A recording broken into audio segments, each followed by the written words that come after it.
এদিকে শিক্ষার্থীদের নিরাপত্তা বিবেচনায় দেশের সব সরকারি ও বেসরকারি বিশ্ববিদ্যালয় এবং বিশ্ববিদ্যালয়ে অধিভুক্ত মেডিকেল, টেক্সটাইল, ইঞ্জিনিয়ারিং সহ সব কলেজ অনির্দিষ্টকালের জন্য বন্ধ ঘোষণা করেছে বিশ্ববিদ্যালয় মঞ্জুরি কমিশন। মঙ্গলবার রাতে ইউজিসির এক প্রেস বিজ্ঞপ্তিতে তথ্য জানানো হয়। বিজ্ঞপ্তিতে শিক্ষা মন্ত্রণালয়ের সিদ্ধান্ত অনুযায়ী শিক্ষার্থীদের নিরাপত্তা বিবেচনায় দ্রুত যার যার আবাসিক হল ছাড়ারও নির্দেশ দেওয়া হয়। এর আগে সন্ধ্যায় মাধ্যমিক ও উচ্চ মাধ্যমিক সব শিক্ষা প্রতিষ্ঠান ও পলিটেকনিক ইনস্টিটিউট বন্ধ ঘোষণা করে শিক্ষা মন্ত্রণালয়। স্থগিত করা হয় 18 জুলাইয়ের এইচএসসি ও সমমানের পরীক্ষাও। তবে 18 তারিখের পরে এইচএসসি পরীক্ষাগুলো সময় মতোই হবে বলে জানানো হয় ওই প্রেস বিজ্ঞপ্তিতে।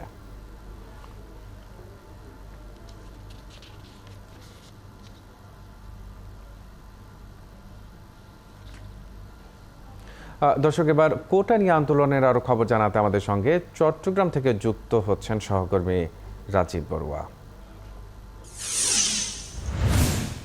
রাজীব, গতকাল 3 জনের মৃত্যুর পর আজকের পরিস্থিতি কেমন দেখছেন? আজ কোটা আন্দোলনকারীদের কর্মসূচিকে ঘিরে বাড়তি নিরাপত্তা নেওয়া হয়েছে কিনা?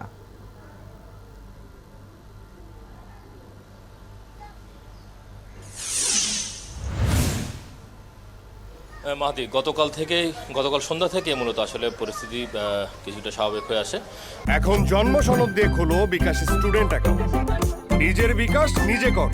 আপনি জানেন যে গতকালকে সারাদিন যে দিনভর সংঘর্ষ চলেছিল, এরপরে সন্ধ্যার পর থেকে মোটামুটি নগরীতে পরিস্থিতি শান্ত হয়ে আসে এবং আজকে সকাল থেকে আমরা দেখছি যে নগরীতে গাড়ি চলাচল সব স্বাভাবিক আছে এবং এর মধ্যে সকল শিক্ষা প্রতিষ্ঠান যেহেতু বন্ধ ঘোষণা করা হয়েছে, চট্টগ্রাম বিশ্ববিদ্যালয় এবং চুয়েট এই দুটি বিশ্ববিদ্যালয়ে যদিও হল থেকে নির্দেশ দেওয়া হয়েছে এবং এখানে সিন্ডিকেট মিটিং বসবে। চট্টগ্রাম বিশ্ববিদ্যালয়ে সকাল 10:30টায় সিন্ডিকেট মিটিং বসবে এবং সেই সিন্ডিকেট মিটিংয়ে আসলে সিদ্ধান্ত নেওয়া হবে যে ছাত্ররা আসলে হল থেকে চলে যাবেন কিনা। কিন্তু এই ঘোষণার আগেই আমরা দেখেছি যে ওখানে বেশ কিছু ছাত্রছাত্রী তারা সকাল থেকেই হল ত্যাগ করেছেন এবং গতকাল থেকে কিন্তু যেহেতু চট্টগ্রাম বিশ্ববিদ্যালয়ে যে শাটল ট্রেন, সেই শাটল ট্রেন গতকাল থেকে বন্ধ আছে। তবে দুপুর 2টা থেকে শাটল চলবে বলে জানিয়েছে 1600 স্টেশনে যিনি স্টেশন মাস্টার, তিনি বলছেন যে 2টা থেকে চট্টগ্রাম বিশ্ববিদ্যালয়ে যে শাটল সেটি চলবে।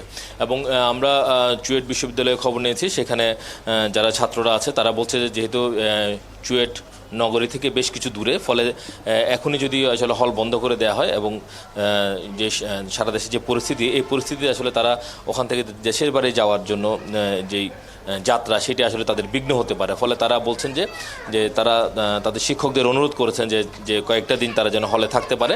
তবে এখনও হল ছাড়ার ব্যাপারে কিন্তু চুয়েটের যে তাদের যে কর্তৃপক্ষ, সেই কর্তৃপক্ষ এখনও সিদ্ধান্ত নেয়নি। তারা 11টার সময় সেখানে মিটিং বসবে। আপনারা তো জানেন যে যেহেতু এখন শিক্ষকদের আন্দোলন চলছে, তো এই কারণে আসলে শিক্ষকরা কিন্তু পুরোপুরি অফিসিয়ালি কোনো সিদ্ধান্ত নিচ্ছে না। তারা আনঅফিসিয়ালি বলছে তারা একটা সভা করে তারা এই সিদ্ধান্তটা নেবেন। তো এর বাইরে আমরা দেখি যে গত বেশ কয়েকদিন ধরে কিন্তু এই 16 শহর স্টেশনে, আমি এখন 16 শহর স্টেশনে আছি, এই 16 শহর স্টেশনেই কিন্তু আন্দোলনকারীরা তারা এসছেন এবং এখান থেকে তারা মূলত তাদের কর্মসূচিগুলো শুরু করেছেন।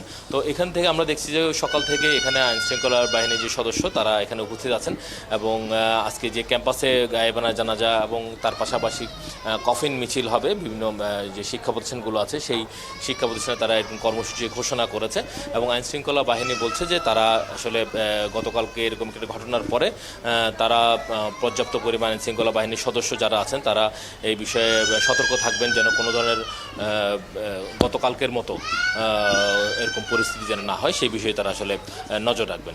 আর চট্টগ্রাম বিশ্ববিদ্যালয়ে সিন্ডিকেট মিটিংয়ের পরে আসলে বোঝা যাবে যে আসলে হল ত্যাগ জন্য তারা আসলে নির্দেশনা আসে, সেই বিষয়টি জানা যাবে নিশ্চয়ই আপনার মাধ্যমে। আমরা পরবর্তী সংবাদে সেই বিষয়টি জানিয়ে দেব দর্শকদের।